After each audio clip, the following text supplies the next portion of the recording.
Hello and welcome to Spotlight on Education. I'm Dr. Jon Kopko, Superintendent of the East Brunswick Public Schools and your host for the program. Today I'm very pleased to be in the studio with Mr. Robert Flood, who is our District Supervisor of Social Studies and Media Services, and our topic for discussion is going to be performance assessment in the Social Studies program. And Bob, I'd like you to begin by explaining to our audience what performance assessment is. Performance assessment is a skill-based instructional model for research and presentation. The focus is on the research process, the development of products like research papers and visuals like maps and drawings, and then a formal oral presentation of what the student learns. This takes place before a panel of judges. Students research topics in lieu of the traditional textbook approach, as part of our approach to the alternative assessment. Following the formal presentation, the judges ask students a series of follow-up questions that assess their depth of understanding. This then is followed by using constructive feedback that the judges will also give the students as part of the congressional hearing format that we use. What are the advantages really of this type of assessment? Well, studies have shown that learning increases and students retain more when they're given opportunities beyond the mere hearing and reading levels of learning. In this activity, teachers engage students in research, in writing, in group work, and then they receive some challenging public speaking activities that result in the students learning more. One of the reasons students learn more is because they think more as they first gather information, then process information, and ultimately apply information that they have learned in an oral performance hearing. Students are graded using a 5-part criteria rather than a traditional paper and pencil test, which is rather one-dimensional. Our assessment process tries to match the standards and the challenges of real life. A major goal is to provide students with a progression of public speaking opportunities that goes from elementary to high school, and which makes it easier for them to express themselves civically and in business after their formal schooling. How long have we been actually utilizing alternate assessment in the Social Studies program? Well, in our IPPL program, we've been using similar techniques for more than 20 years. Activities like mock trial, model Congress, the model UN, and our Constitution teams all use alternative means of assessing student performance.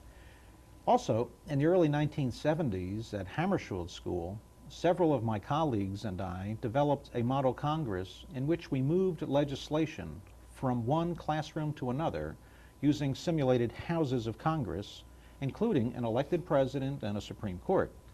I learned then that students could best learn the process of how a bill becomes a law by living the experience in a simulated setting. Unfortunately, the model Congresses and model UN activities currently in use at the high school reach only one segment of the student population, and yet all of our students are future citizens in need of the skills that are learned through this kind of process. To meet this need, we started training our teachers in the autumn of 1992, and the first hearings were held last school year in grades 5, 6, and 7. More than 600 hearings were held at the 9 schools.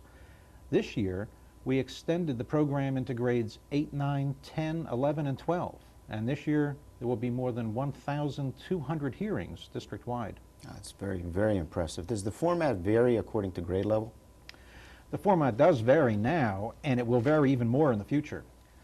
Grades 5, 6, 7, 10, 11, and 12 are the grades in which we're using a congressional hearing model. This has a lot of decorum, which creates a supportive environment for students as they are engaged in presenting and defending their positions. Our freshmen, currently housed at Churchill, and our 8th graders are using a model that simulates a very formal debate structure. In future years, our high school students will switch to other models, and they'll be engaged in such variations as being a board of freeholders, a town council, and a board of education, These are formats that simulate the forms of government closest to the people. Now we'll have an opportunity to see a videotape of two classes and actually see our students involved in the performance assessment that you've described. Could you tell us a little bit about those classes and who the teachers are? First, we have a videotape of a performance assessment hearing that was done of Marianne Savino's 5th grade American history class at Central Elementary School. The second videotape is of Barbara Meyer's 10th grade World History and World Cultures class at East Brunswick High School. We'll take a look at those tapes now.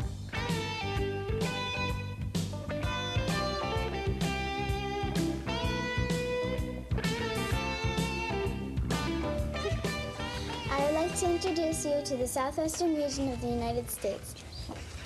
The 5 Native American tribes that we are going to be talking about are Apache, Shoshone, Navajo, Pueblo, and Anasazi. The Apache Indians lived in the southwestern region of the United States and in northern Mexico. Young girls gathered wild plant foods, nuts, and did household chores. Men hunted and women farmed. The harsh, dry environment made it hard for the women to do their work. They had an equal choice in every decision and worked democratically. They also assisted each other in times of stress. Deerskin clothing and knee-high moccasins were worn by the Apache. They lived in wickups, which are dome or cone-shaped huts with a central fire pit and a smoke hole. Other Apaches lived in teepees and made images on hide garments. They also made an instrument called the Apache fiddle, which they later became known for. The homes are teepees made of buffalo skin. The men and women wore warm furs in the winter. The men wore loincloths in the summer, while the women wore a kind of apron in the summer. The food they ate was buffalo, wild sheep, birds, corn, beans, squash, and melons. The women raised children and gathered plants, while the men served as chiefs and leaders. They live in hogans as a shelter and was built by the environment, such as trees, for wood. The Navajos believe that the first man or woman created the universe. The turquoise boy, a Navajo legend, teaches Navajos to respect their environment and transportation. The sand painting ceremony cures sicknesses, and the sand paintings are made from elements of the environment. The Pueblos lived in a desert region of the United States. Their homes are made out of earth clay called adobe. Their homes are carved out of cliffs. That is why they are called cliff dwellers. The women used grass and weeds to weave their baskets. The men farmed and took care of the land. They grew corn, squash, beans, and melons. They had droughts, sandstorms, flash floods, and blizzards. The Anasazis live in the Four Corners. The Four Corners are Arizona, Utah, Colorado, and New Mexico. The men and the boys worked in cornfields and then went hunting, while the women and girls would stay home and gather the fruits, nuts, and plants that were around them. The clothing were made of deer skin. They often wore jewelry with their clothing. They live in pit houses that need ladders to enter and exit. We have some follow-up questions for you, and perhaps more than one of you could respond to each of the questions. First one deals with the transportation. You told us a lot about the housing and where the Indians lived, but what Native American transportation did they have? How did they get from place to place?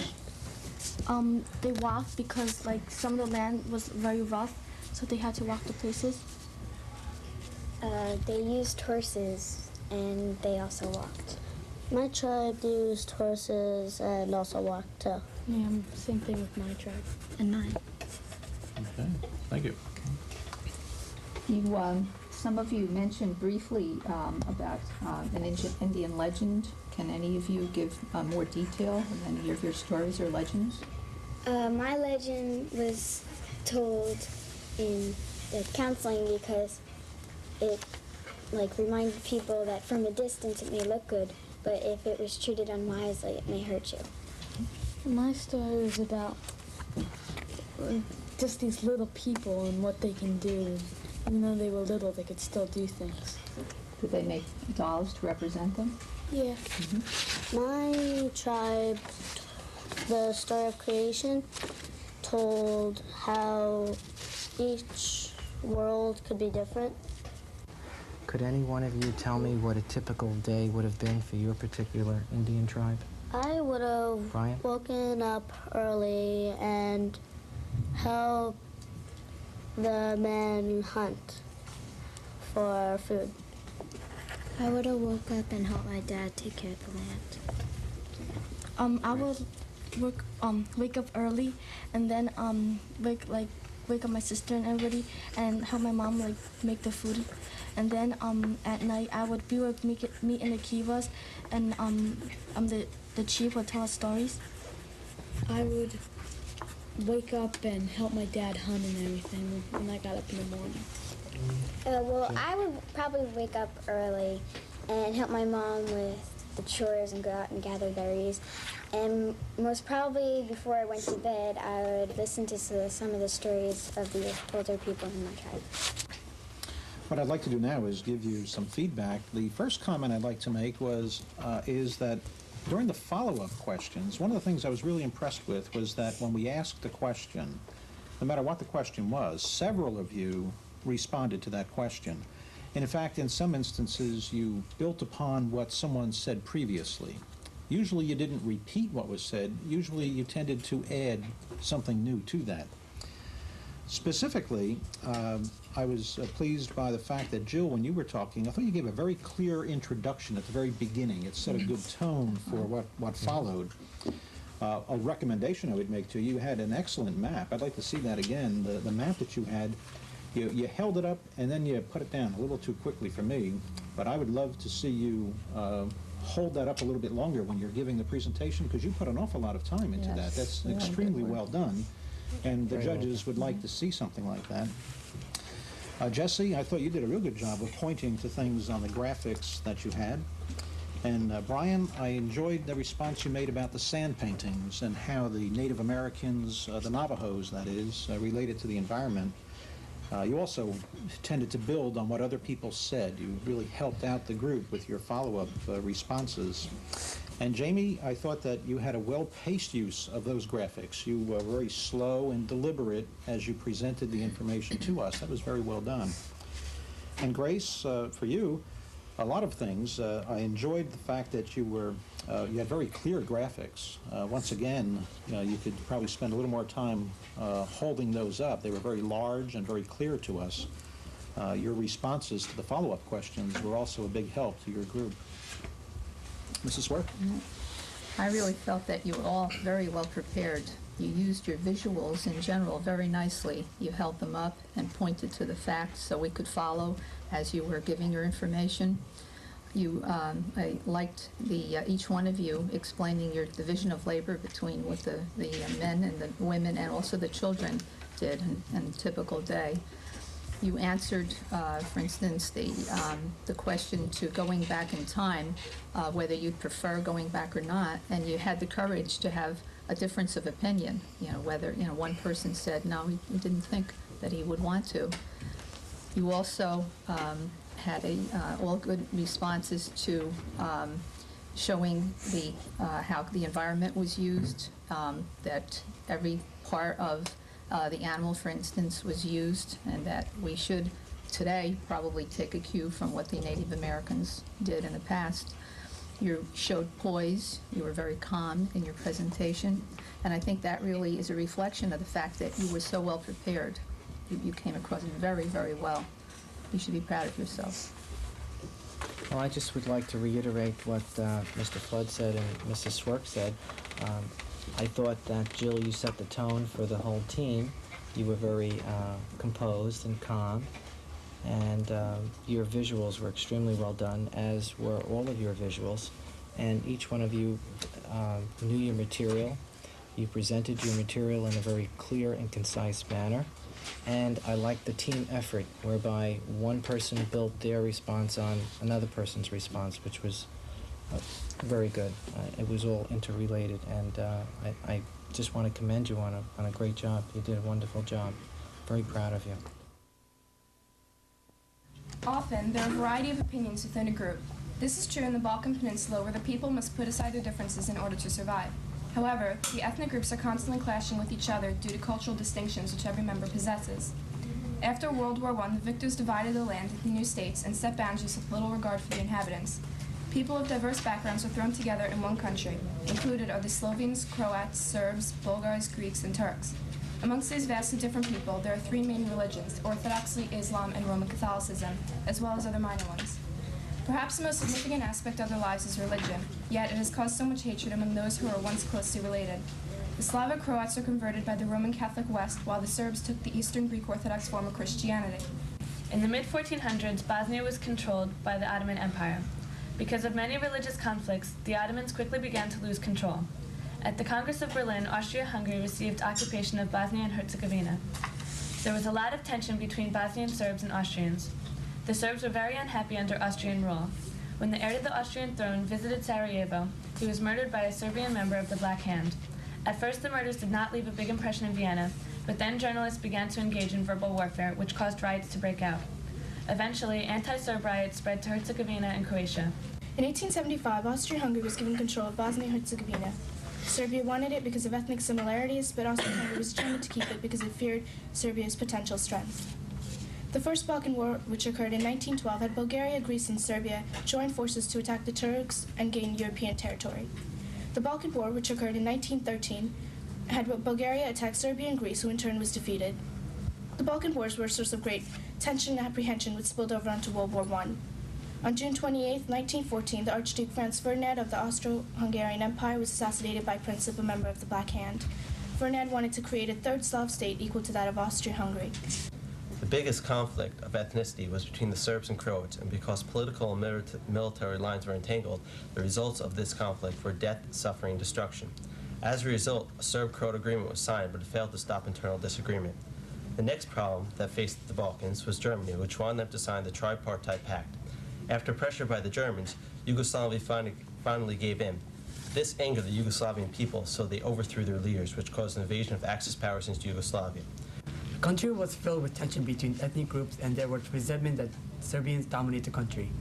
Also, Yugoslavia's economy was in a poor shape, and the unemployment rate was very high.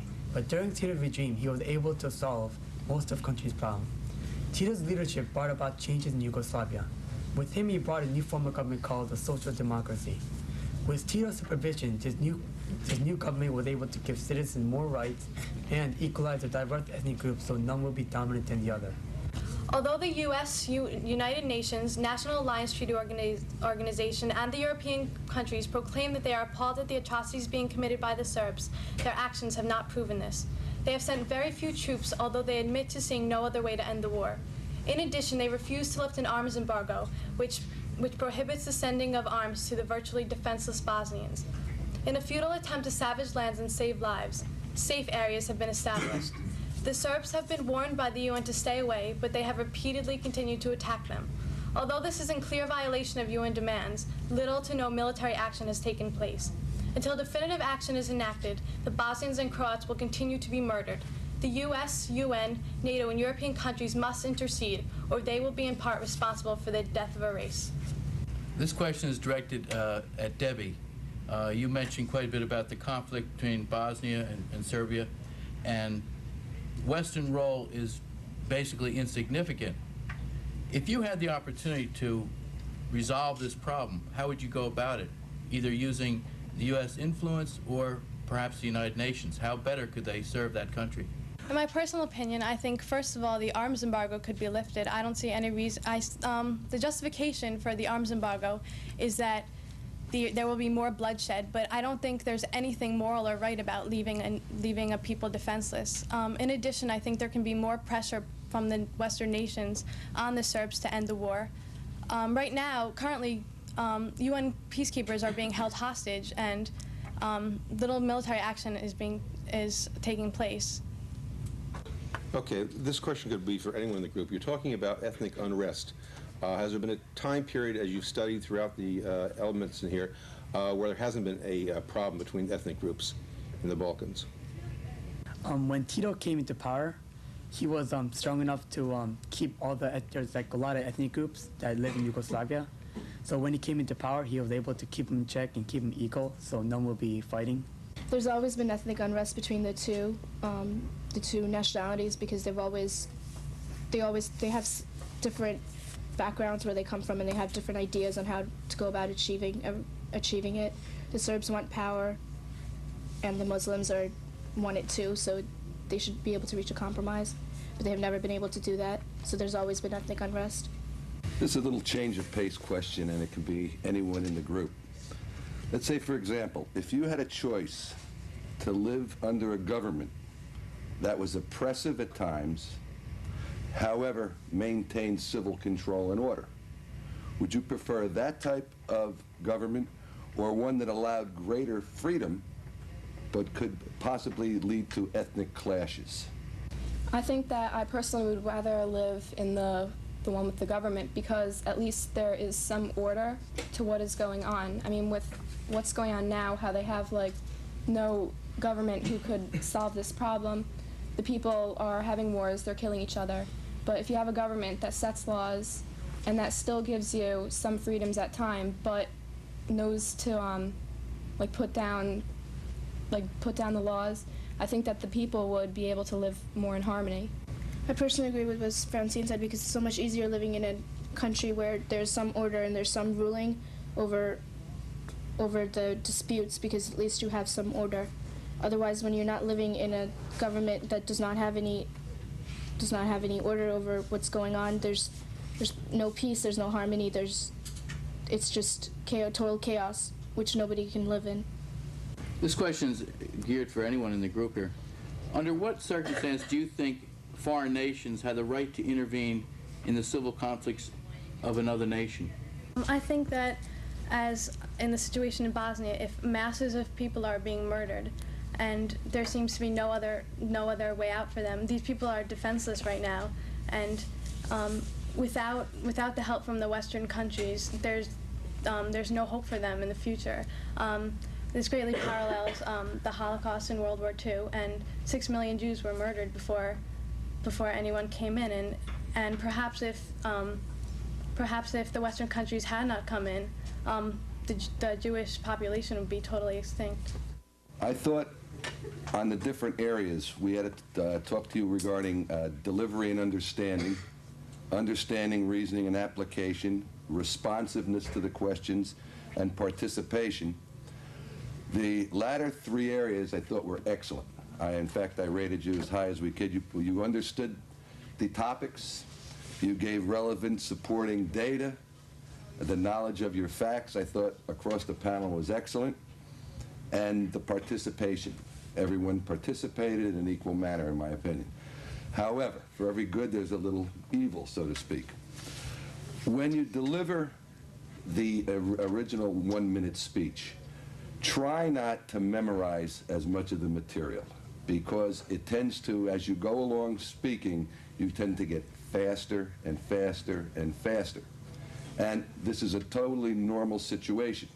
So what I would recommend is not memorize, not read, but just get a general outline of what your ideas are through your knowledge of the material, and you'll do a fine job. As you went on before, in the understanding and reasoning and responding to questions, you seemed a lot more easygoing than you were when you were reading. And that's exactly what would happen, I think, if you just took that one little note. But a great job. Okay, I'd like to point out how well I think you all did. The entire group, your eye contact was something that interested me, because many of you I felt were going to hold onto your notes too carefully, but you did look at us, which was quite good. Knowledge of the fact was superior. Your data in there, I like the fact that you were assisting one another in the group material. Speaking clearly and very precisely on the different items was something I put down as a positive also. The introduction of the topic and your breakdown on it was clear, easy to follow. Other information was added, and I have to agree with Mr. Keller, the idea of, as you started to add to each other's information, you seem to sort of relax and sort of smoothly back into this, which is a very good way of presenting the material. Quite well done. I would concur with my colleagues here that you were well prepared and did a fine job on your presentation. You were clear, good eye contact.